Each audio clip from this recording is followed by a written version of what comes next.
저희 교회에서는 요즘 계속 올해 2021년 연초부터 계속 믿음의 본질에 대해서 나누고 있습니다.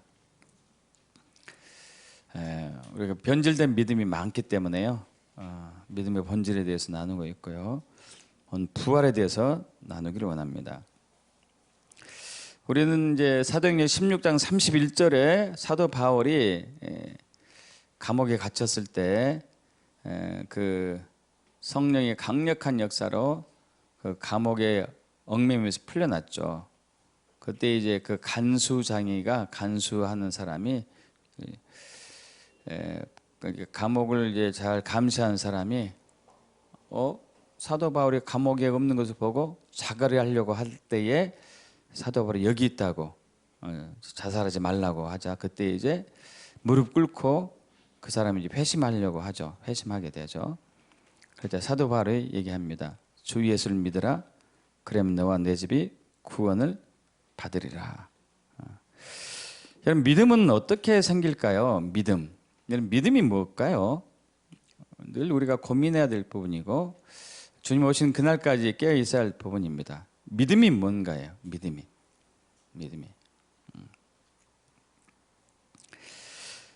대체적으로 우리가 믿는다 이게 하는 부분들이요, 이 범주를 잘 못 벗어나요. 이 범주를 자기 방식대로 살아계신 하나님이라는 증거를 찾습니다. 하나님이 살아계신다. 자기 방식대로 그걸 생각을 해요. 또 하나님은 사랑이시다 라는 것을 자기 방식대로 이렇게 찾아요. 또 그러면서 어떤 사람들은, 여러분도 그런 경험이 있어요. 꿈, 환상, 치유, 은사, 이런 영적 경험을 통해 가지고 하나님이 살아계신다, 예수님이 살아계신다, 이것을 알게 되고 또 믿게 되죠. 여러분, 그런데 이런 말하면 여러분 시험에 들지 모르겠지만 사실 개인의 영적 경험은 주관적이에요. 주관적이라는 것은 뭐죠? 개인의 경험이란 말이에요. 개인의 경험. 이건 객관적이지가 않아요. 객관적이지 않는다고요.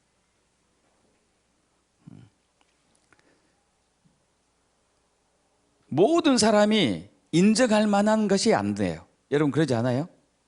내가 환상 봤어. 그래서 어떻게 다른 사람이 인정해 주냐 이거예요. 내가 꿈을 꿨다니까 어떻게 다른 사람이 인정해 줘요? 내가 치유를 받았다니까 어떻게 다른 사람이 그래, 하나님이 살아 계시구나 이렇게 하냐 이거예요.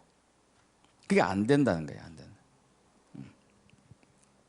심지어 이런 영적인 경험들은요, 기독교 말고도 다른 종교도 있어요. 절에 가도 나아요. 병이. 물론 어둠의 영이 낫게 하겠지만 절에 가도 낫고, 그들도 환상 봐요.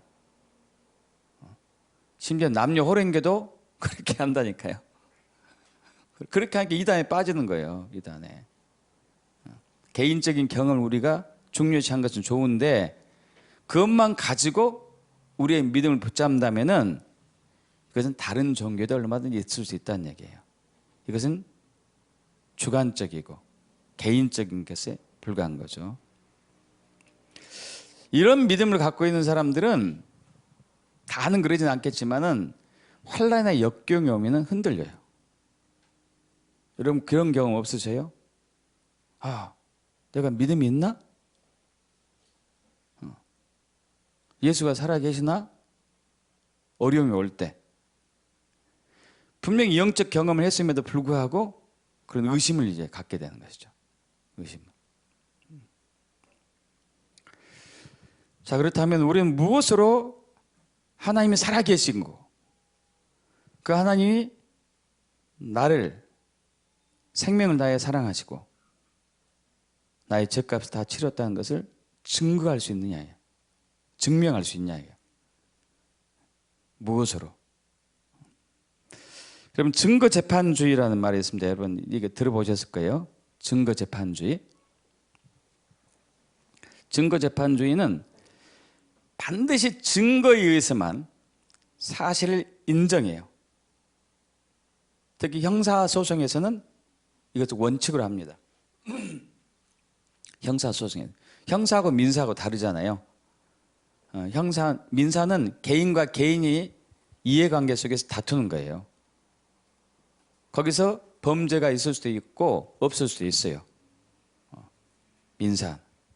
근데 형사는 개인이 국가를 상대로 이제 이 사람이 혹은 이 사건이 저 사람이 죄인이 아니냐를 묻는 거예요. 그렇기 때문에 형사에서는 증거가 반드시 중요합니다.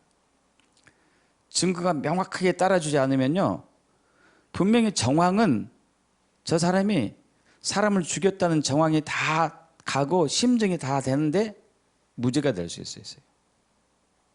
증거가 명확하지 않으면. 제일 대표주의 사건이 여러분 좀 나이 드신 분들은 들어보셨을 거예요. O.J. 심슨이라는 사람.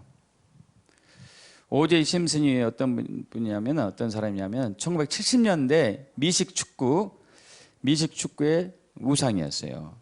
최고의 실력자였죠. 흑인이면서도 엄청나게 잘했거든요.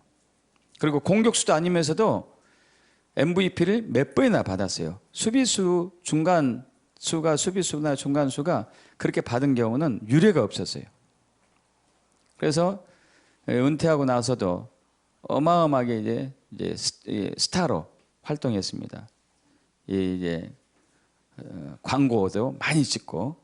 그래서 어쨌든 뭐 우리나라 같으면은 뭐 김연아, 박찬호 이런 사람 능가하는 엄청난 사람이었거든요. 근데 이 사람이 1994년 6월 12일 전 세계를 충격에 빠뜨릴 만한 사건에 연루가 되죠. 그 O.J. 심슨 집에서 O.J. 심슨의 두 번째 부인, 이혼한 두 번째 부인이요. 이혼한 두 번째 부인과 식당 종업원이 죽었어요.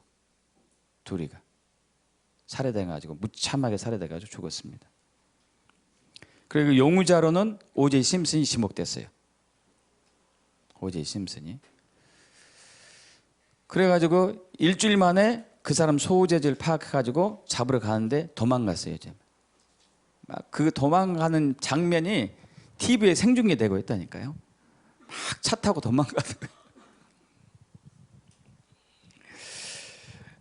결국 이제 막 도망가면서 총을 막 자기 관자에 대면서 나 죽어버릴 거야, 죽어버릴 거야.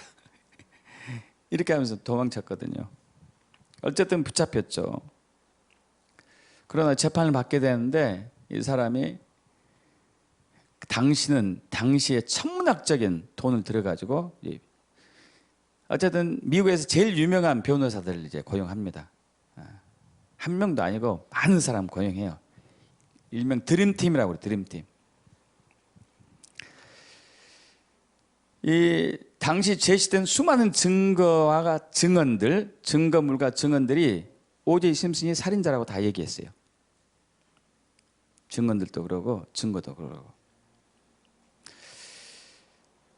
이 정도면은 빼도 박도 못하고 살인자예요. 누가 봐도 저 사람이 살인한 거예요. 그래서 매스캠에서는 다 저 사람이 살인자라고 이렇게 이제 할 정도로. 근데 변호인 측들은 그 경찰이 제시한 증거물들을 하나하나 이제 아니다. 이거 부적합하다. 다 이렇게 해서 가지고 변호인 측이 이겼어요. 이겨가지고 무혐의로 풀려났어요.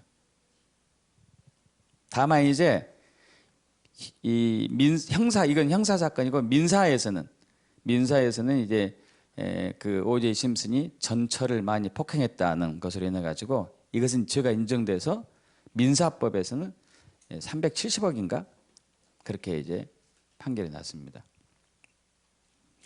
이 얘기는 무슨 얘기냐면은 증거가 있냐, 증거가.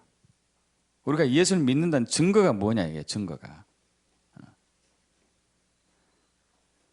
오제이 심슨이 살인을 저질 만한 침적은 다 있어. 결정적인 물적 증거가 없었어요. 그 사람 외에는 누가 살인할 사람도 없어요. 그 거대한 집에 그 사람 외에 들어갈 사람도 없고, 그러나 물적 증거가 없었어요. 그래서 무죄였단 말이에요. 이것을 우리한테 적용 한번 해볼까요? 개인적인 경험으로, 영적인 경험으로 주님이 있습니다. 아무리 해도 그 증거가 뭐냐, 증거가. 여러분, 예수 믿는 증거가 뭐냐, 증거가.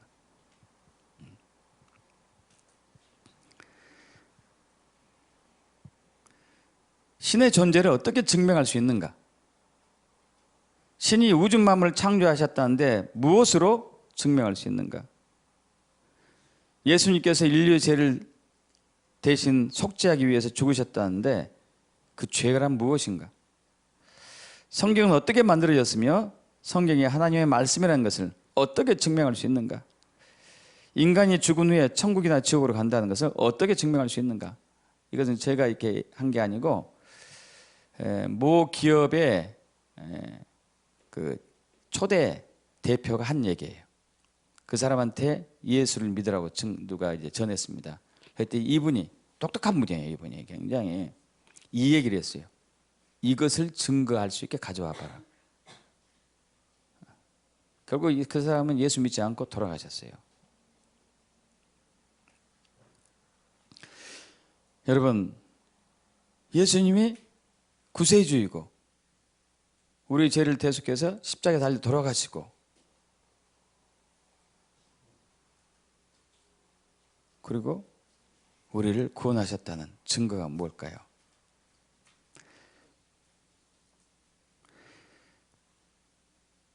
자, 로마서 10장 9절. 로마서 10장 9절. 내가 만일 내 입으로 예수를 주로 시인하며 또 하나님께서 그를 죽은 자 가운데 살리신 것을 내 마음에 믿으면 구원을 받으리라 그래요. 자, 우리는 이것을 아주 단축해가지고 예수 믿으면 구원받습니다 이거예요. 근데 예수의 무엇을 믿어야 되냐 이거예요. 예수의 무엇을 믿어야 되느냐. 자, 두 가지가 여기를 얘기하고 있어요. 예수를 주인으로 시인해야 된다. 예수님이 주인이어야 된다. 그리고 또란 단어가 이제 헬라어로 카인데 접속사죠. 그리고 역시 마찬가지로 그 위에 그것뿐만 아니고 이것도 믿어야 된다 이 얘기거든요. 또 뭐 믿어야 된다고요? 하나님께서 그를 죽은 자 가운데서 살리신 것을 믿느냐 이게요. 하나님께서 예수님을 죽은 자 가운데서 살리신 것을 믿느냐 이거예요. 다시 한번 묻습니다. 하나님께서 예수님을 죽은 자 가운데서 살리신 것을 믿느냐 이거예요.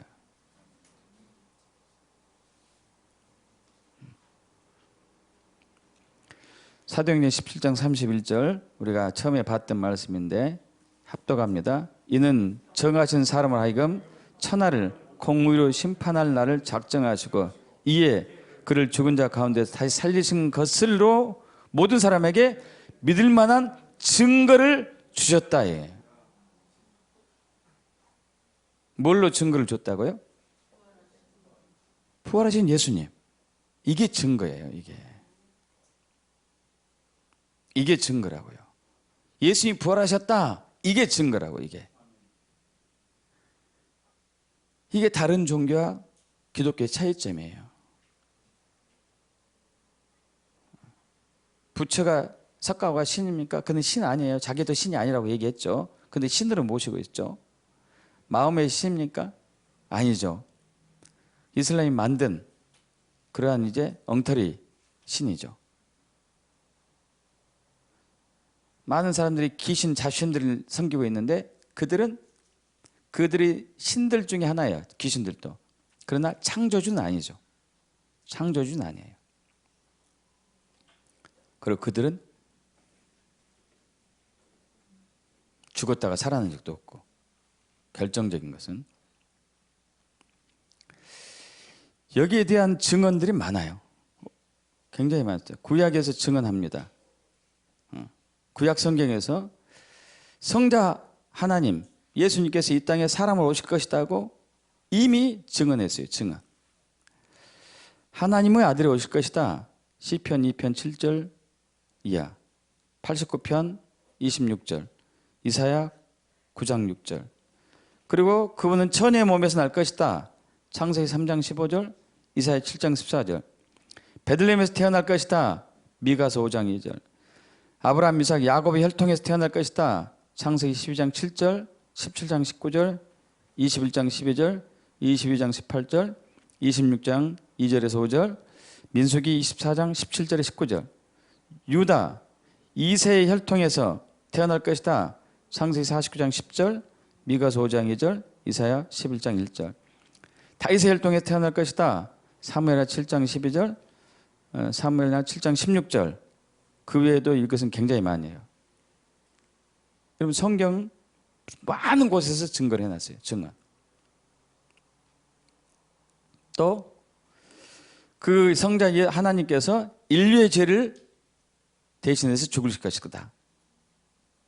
얘기도 많이 있어요. 우리의 죄를 친히 담당할 것이다. 이사야 53장 6절, 이사야 53장 11, 12절. 그는 은 30개 팔릴 것이다. 스가랴 11장 12, 13절. 그의 이웃과 친구들도 그를 떠날 것이다. 시편 31편, 41편, 55편. 거짓 증인으로부터 고발될 것이다. 시편 27편, 35편, 31편. 그를 때리는 자에게 그의 등을 맡길 것이다. 이사야 50장 6절. 그의 뺨에 수염이 뻘필 것이다. 이사야 50장 6절. 침뱉음을 당할 것이나 그 얼굴을 가리지 않을 것이다. 이사야 50장 6절. 우리 대신해서 저주를 받아 나무에 달릴 것이다. 신명기 21장 23절. 손과 발이 찔릴 것이다. 시편 22편. 우리의 허물 때문에 찔리고 채찍에 맞을 것이다. 레위기 16장, 17장, 이사야 53장. 그의 뼈가 꺾이지 않을 것이다. 출애굽기 12장, 민수기 9장, 시편 34편. 하나님은 사람들은 왜 하나님이 그를 사랑한다면서 구하지 않냐고 조롱할 것이다. 시편 2편, 109편, 이사야 49장. 그의 대적을 위하여 사랑으로 기도할 것이다. 시편 109편. 범죄자 중 하나로 헤아림을 받을 것이다. 이사야 53편 3장. 그의 영혼을 하나님께 맡길 것이다. 시편 31편. 부자의 무덤에 장사될 것이다. 이사야 53장. 여러분, 이것은 예수님이 오시기 전에 수백 년, 수천 년 전에 미리 써진 거예요. 오시기 전에. 또 이것뿐만 아니죠. 구약에 죽음을 이기고 부활하실 것이다. 굴욕을 당하나 영광과 존귀를 얻을 것이다. 시편 8편. 그는 수렁에서 건질 것이고 그의 기쁨이 회복될 것이다. 시편 40편. 하나님께서는 그의 영혼을 죽음의 권세에서 구원할 것이다. 시편 49편. 썩지 않은 몸으로 부활할 것이다. 시편 16편. 사탄의 머리를 부수실 것이다. 창세기 3장 15절. 그는 죽음을 이길 것이다. 호세 13장 14절. 사망은 영원히 멸할 것이다. 이사야 25장 6절. 여러분, 구약 곳곳에서 이런 증언들이 계속 있는 것이죠. 계속. 뿐만 아니고 예수님 스스로가 내가 죽고 부활할 것이다를 수차례 얘기했어요. 수차례. 요한복음 2장 19절. 이 성전을 헐라 내가 사흘 동안 일으키리라. 요한복음 10장 17절. 아버지께서 나를 사랑하신 것은 내가 다시 목숨을 얻기 위하여 목숨을 버림이라. 이를 내게서 빼앗는 자가 있는 것이 아니라 내가 스스로 버리노라. 나는 버릴 권세도 있고 다시 얻을 권세도 있다. 내가 죽었다가 살아날 거란 얘기죠. 또 베드로의 신앙 고백이 있었던 마태복음 16장에서도 제자들에게 처음으로 내가 죽었다가 살아날 것이다 얘기했어요. 예수님 자신이 난 죽고 살 것이라고 얘기했어요. 뿐만 아니고 사도행전과 서신서들에서 얘기하고 있습니다. 사도 바울이 증언하죠. 고린도전서 15장 1절에 4절에 해서 형제들아 내가 너에게 전한 복음을 너희로 알게 하노니 이는 너희가 받은 것이 아니요 또 구가한 데서 산 것이라. 너희가 만일 나의 전한 그 말을 굳게 지키고 헛되이 믿지 아니하였으면 그로 말미암아 구원을 얻으리라. 내가 받은 것을 먼저 너희에게 전하였느니 이는 성경대로 그리스도께서 우리 죄를 위하여 죽으시고 장사 지낸 바 되었다가 성경대로 사흘 만에 다시 살아나사. 명백하게 사도 바울은 예수님의 부활을 증언하고 있는 것이죠. 여러분, 부활이 없는 복음은 진정한 복음이 아니에요.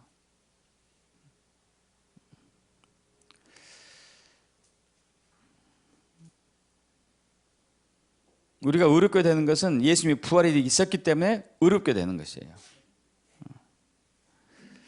만약 예수 부활을 부정한다면 그것은 이제 예수를 믿지 않는 것이 되겠죠.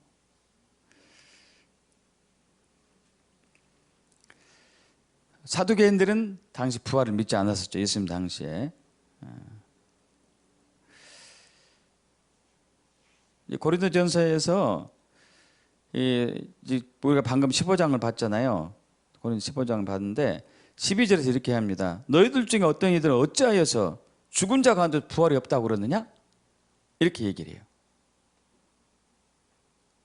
예수를 믿는다는 사람들이 부활에 대해서 관심이 없거나 부활을 부인하는 교인들이 있었다는 게 놀랍지 않습니까? 사도행전에서도 많은 얘기를 합니다. 사도행전 4장 33절 사도들이 큰 권능으로 주 예수의 부활을 증거했어요. 여러분, 사도들이 전한 복음은 예수 부활했다 이거예요. 예수님이 부활하셨습니다. 예수님이 부활했습니다. 그리고 사도행전 1장 15절 이하에 보면은 당시 이제 베드로를 비롯한 12사도와 11사도죠. 이 가룟 유다는 이제 예수님을 팔고 이제 은 30개 팔고 목매달아 죽었잖아요. 자살했죠.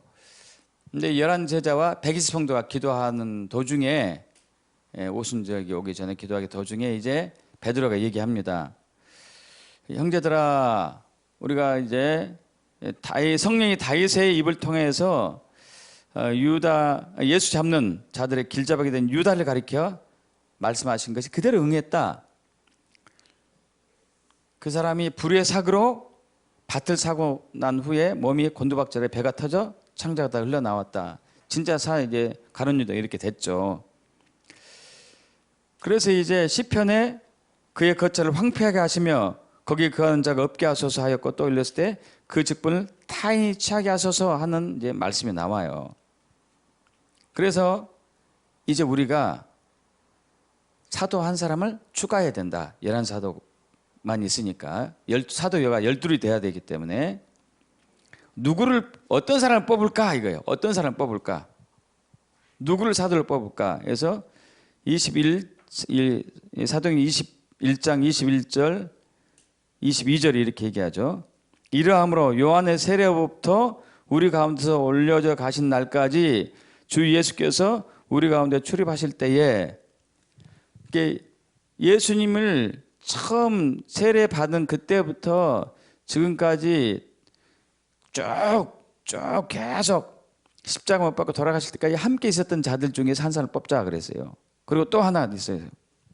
22절 우리는 우리로 더불어 예수의 부활하심을 증거할 사람, 예수의 부활하심을 증거할 사람을 선택한다. 예수 부활하심을 목도한 사람, 예수가 죽으시고 부활한 것을 목도한 사람을 뽑으려고 한다.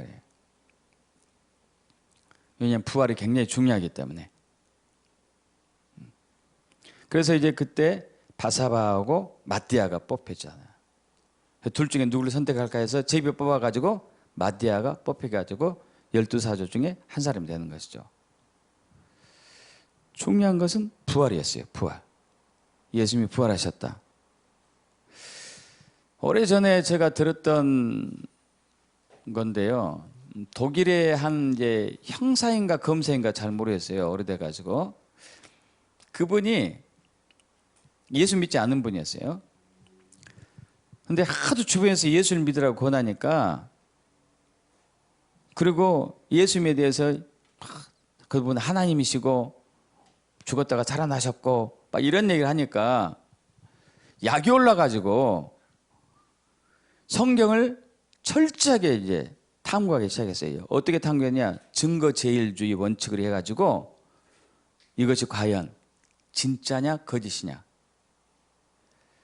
형사나 검사들은요, 증거 위주로 이제 얘기를 놓고 항상 이제 수사를 펼쳐가기 때문에 저 사람 언어가 증거에 입각해서 맞냐 안 맞냐를 정확하게 이제 판단할 수 있어요. 정확하게 증거에 입각해가지고. 그래서 이분이 성경을 샅샅이 연구한 결과 예수 믿었어요. 왜냐하면은 성경에서 얘기한 증거들이 그 사건을 목격하지 않고는 도저히 나올 없는 말이 쓰여 있더라 이거예요. 여러분 이해되시죠? 그 사건을 목격한 자가 아니고는 도저히 그런 얘기를 할 수가 없다 이거예요. 들어서 했다든지 머리를 짜서 했다든지 이게 아니더라 이게. 이건 명확하게 예수가 부활하신 것을 증언한, 명확하게 본 사람이 쓴 글이다 하고 확신하고, 그러면 나 예수 믿어야 돼. 이건 명백한데, 예수님이 하나님이신 게 명백하고, 그분이 인류의 죄값을 치른 것도 명백하고, 그분이 죽으셨다가 살아난 것도 명백한데 내가 왜 예수를 안 믿어? 그분은 뭐 환상 보거나 이상 보거나 꿈꾸거나 치유받거나 이런 거 없었어요. 단지 증거를 보고 예수를 믿었어요.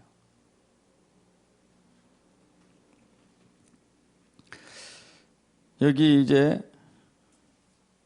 두 종류의 간증이 있습니다. 두 종류의 간증. 하나는 회심이고 하나는 거듭남이에요. 우리는 회심과 거듭남을 혼돈한 경우가 많이 있어요. 회심과 거듭남은 달라요. 여러분 말콤 X라는 사람 들어보셨을 거예요. 미국의 흑인 인권운동가예요. 이번 39살에 총맞아 저격당하고 죽죠. 영화도 나왔습니다. 말콤 X라고. 이 말콤 X의 아버지는 침례교 목사였어요.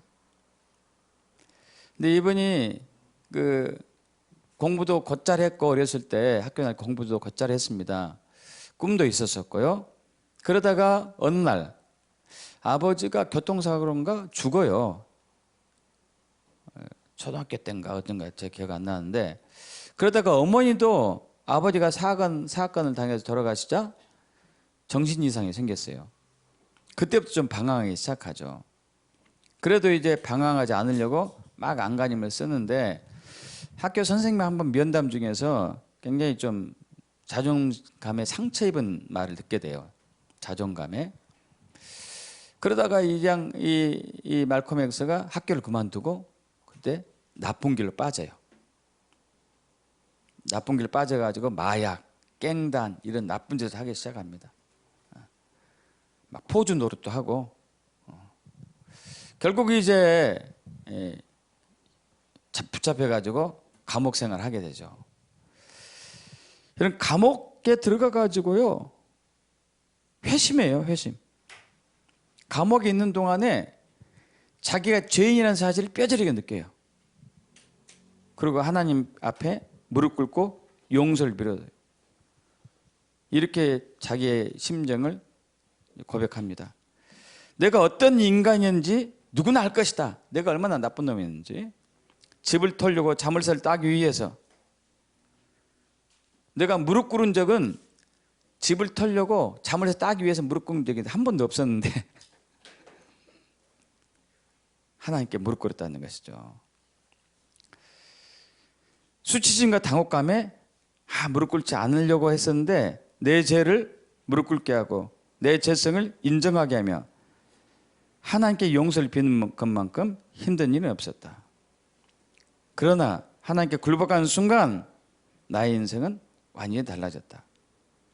내 과거의 사고방식이 얼마나 잘못됐고 무릎 꿇은 순간에 순식간에 사라져버린지 놀라지 않을 수가 없었다.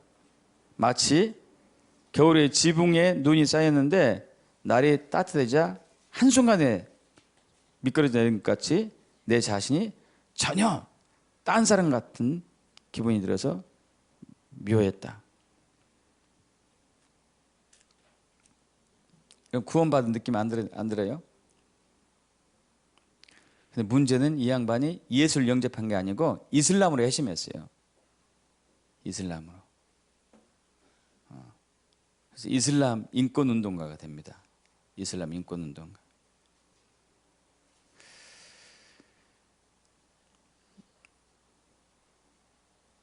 마틴 루터로부터 이제 많은 또 영향을 받기도 하긴 했지만은, 마틴 루터는 흑인운동, 인권운동가지만 비폭력주의죠. 이 말콤 X는 아니었어요. 폭력을 사용해도 괜찮다. 엄청 다르죠. 달라요. 또 한 사람의 간증이 있습니다. 이 사람은 이제 꽤 오래된 얘기인데 중학교 3학년 때였어요. 중학교 3학년. 뭐 지방에 이제 한 학교에서 다니고 있었는데 이 친구는 수도 없이 자살을 많이 생각했어요. 자살. 난 죽을 거야. 난 죽고 말 거야. 왜냐하면은 자신의 삶이 지옥과도 같았기 때문에 자기의 가정이 굉장히 힘들었어요. 힘들었어. 이 여학생인데 16년 동안 큰 언니라고 알고 있었던 그 언니가 엄마였어요. 엄마. 자기 엄마가 아주 젊은 나이에 자기를 낳은 거예요. 너무 젊은 나이에 낳다 보니까 엄마라고 하지 말고 언니라고 불러라 이렇게 하면서 이제 했던 것이죠.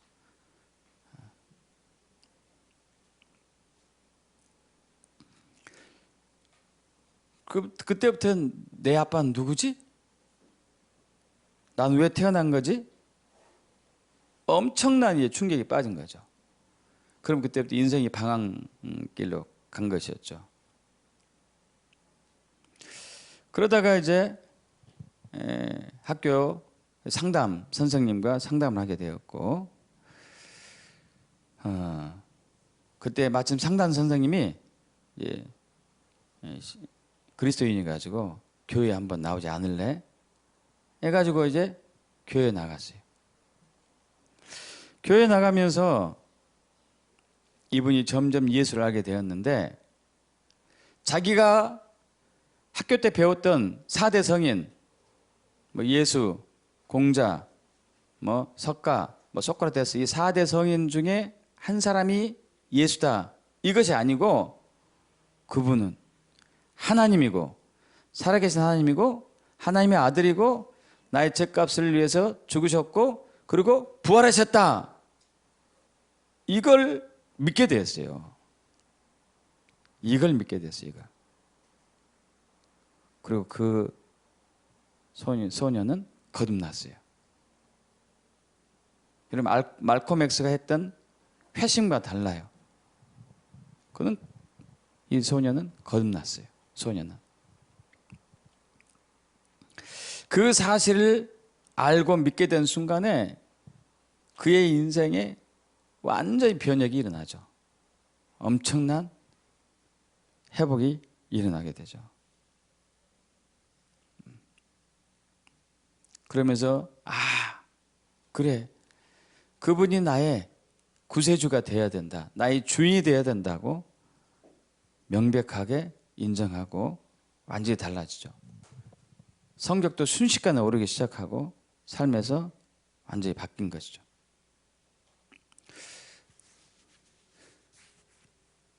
여러분은 어떤 믿음을 갖고 있어요?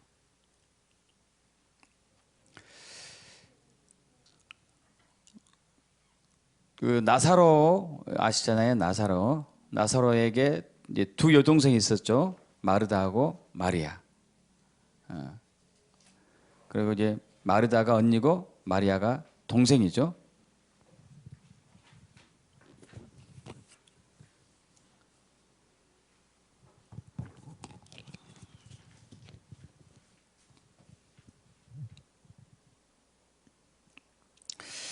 요한복음 11장에 보면은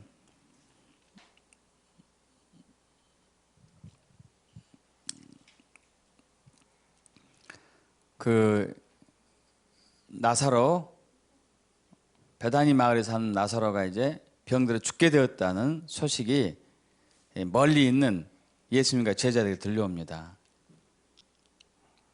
그래서 사람들이 이제 예수님, 이 베다니에 있는 이제 그 마르다와 마리아가 예수님께 사랑을 보내요. 오빠가 곧 죽게 되었습니다. 빨리 오세요. 예수님이 이제 안 가죠, 바로.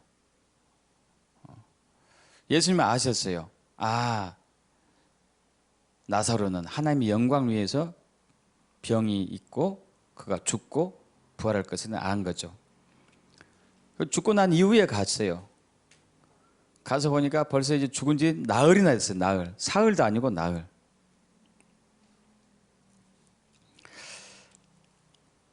그래서 이제 마르다가 예수님이 오신다는 소식을 듣고 이제 동네 입구로 갑니다. 그래서 예수님께 얘기해요. 주께서 여기 계셨더라면 내 오빠가 죽지 않았을 것입니다.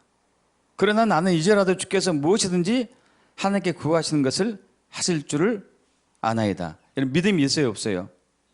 있어요. 자, 그러자 23절에 예수께서 이르시되 내 오라비가 다시 살아나리라. 그래요. 그러니까 마르다가 이르되 마지막 날 부활할 때는 내가 다시 살아날 줄을 내가 아나이다. 알아요. 그래서 예수님께서 나는 부활이요 생명이니 나를 믿는 자는 죽어도 살겠고 무릇 살아서 나를 믿는 자는 영원히 죽지 아니하리니 이것을 내가 믿느냐? 27절 이르되 주여 그리하여다. 주는 그리스도시요 세상에 오신 하나님의 아들이신 내가 믿나이다. 믿음이 있어요, 없어요? 있어요. 그러나 그 믿음은 온전한 믿음이 아니었어요. 그 믿음은 온전한 믿음이 아니었어요. 그래서 예수님께서 이제 나사로가 묻혀있는 그 굴로 갑니다. 그래서 이제 굴 앞에서 얘기하죠. 옮겨놓으라고. 옮겨놓으라고 그러니까 마르다가 주여 죽은 지가 나흘이 되었는데 벌써 냄새가 나요. 왜 옮겨놓으라고 그러세요? 뭐 하시려고 옮겨놓으라고 그러세요? 그러자 40절에 함께 합독해 볼까요? 예수께 이르시되 내 말이 내가 믿으면 하나님의 영광을 보리라 하지 아니하였느냐 하시니. 믿었다는 얘기, 안 믿었다는 얘기에 말에다가 안 믿었다는 얘기예요. 안 믿었어요. 부활을 믿습니까, 여러분? 진짜로 믿으세요? 진짜로 믿으면 우리의 삶이 이러지 않아요.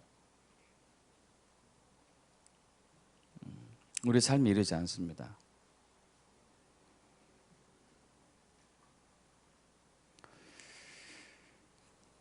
자, 그러자 예수님이 이제 기도하셔요.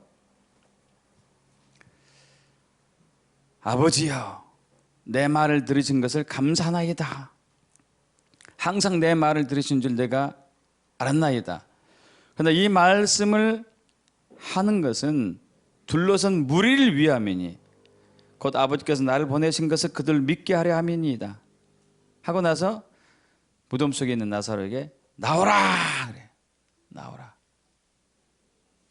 나사로야 나오라. 죽어가지고 붕대에 묶여 있는 나사로가 그 묶인 채로 어기적 걸어 나와요. 풀어놓아 다니게 해라. 이것을 본 동네 사람들이 그걸 보고 믿었어요. 부활한 죽었다가 살아난 나사로를 보고 믿었어요. 직접 목격했기 때문에. 직접. 그럼 초대 교인들이 가졌던 신앙은요, 부활하신 예수님을 믿는 거예요. 그냥 예수를 믿은 게 아니고 부활하신 예수를 믿었어요. 부활하신 예수를. 여러분, 지난 2015년도에 중동에 끔찍한 일이 일어났습니다. 이슬람 근본주의자 ISIS 단체들이 그리스도인들을 참수하는, 목을 베는 상황들이 벌어졌어요. 여러분 이거 기억나세요? 2015년 2월에 21명의 그리스도인, 그것은 20명이 이집트인이고 이집트 그리스도인이고 한 명은 수단인데 예수 믿은 지 하루 돼서 하루. 이들을 목베서 죽여요. 죽이기 전에 너희들이 예수를 부인하면 살려주겠다 그랬어요. 너희들이 예수를 부인하면 살려주겠다. 어떻게 할래? 21명 전원이 부인하지 않고 거기서 순교를 당해요. 여러분 어떻게 이렇게 될까요? 여러분 어떨 것 같아요? 이 상황이라면 일단은 죽음을 모면하고 보지 않았을까요?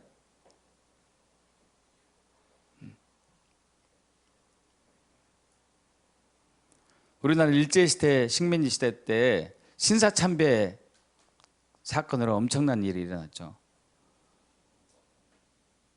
예배 중에 일본 천황에 절을 해야 돼요. 절을. 처음에 기독교인들이 급구 반대하다가 나중에 감리교부터 시작해가지고 한 교단 한 교단 넘어가기 시작하죠. 장로교 이렇게 넘어가요. 끝까지 버틴 몇몇 분들은 순교를 당하기도 했습니다. 그 신앙이 어디서 올까요? 그 신앙이, 그 믿음이 어디서 올까요? 부활하신 예수를 믿는 거예요. 왜? 사망을 이겼기 때문에. 할렐루야. 사망을 이겼기 때문에. 인간이 가장 두려워하는 게 사망 아니에요? 죽음. 저와 여러분이 가장 두려워하는 게 죽음이다고요.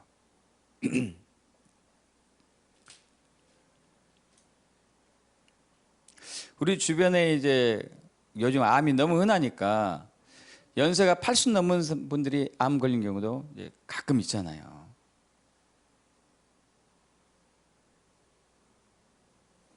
그러면 이제 치유를 하느냐 마냐에 따라서 막 이제 가족들이 회의가 많이 일어나요. 곧 돌아가실 분인데 무슨 치유를 받냐? 그냥 편하게 돌아가시 놔두자. 아니다. 자식들 돌아서 어떻게 해야 되냐? 끝까지 치유하자.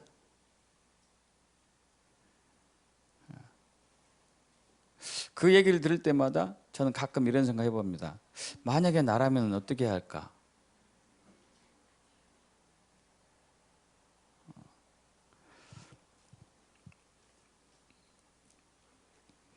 부활하신 예수를 믿는 사람들은요, 죽음이 두렵지 않아요.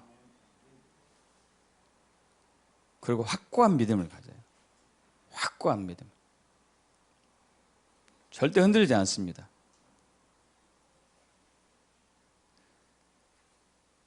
우리가 개인적인 경험으로, 영적 경험으로 믿은 예수, 이것은 흔들려요. 정확한 증거, 예수가 부활했다 이거예요. 이건 빼도 박도 못해요. 구약의 성경에 아까 얘기한 거 수백 군데에서 예수가 올 것이고 그분이 죄값을 담당할 것이고 죽었다가 살아날 것이고 많은 곳곳에서 얘기했었고 예수님도 자신이 죽었다가 살아날 것을 얘기했고 또 베드로를 비롯한 사도들이 예수가 돌아가신 걸 보고 부활하신 예수를 만난 것을 증언했고,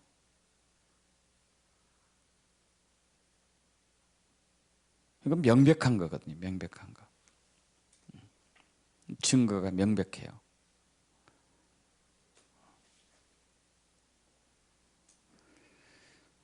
우리가 이 신앙을 가졌을 때에 우리는 이 마지막 시대를 살고 있는 우리가 흔들리지 않는 믿음을 가질 수 있습니다. 적그리스도가 협박하고 회유하고 미혹하고 위협해도 우리는 넘어가거나 배도하지 않아요. 예수님 부활하셨기 때문에.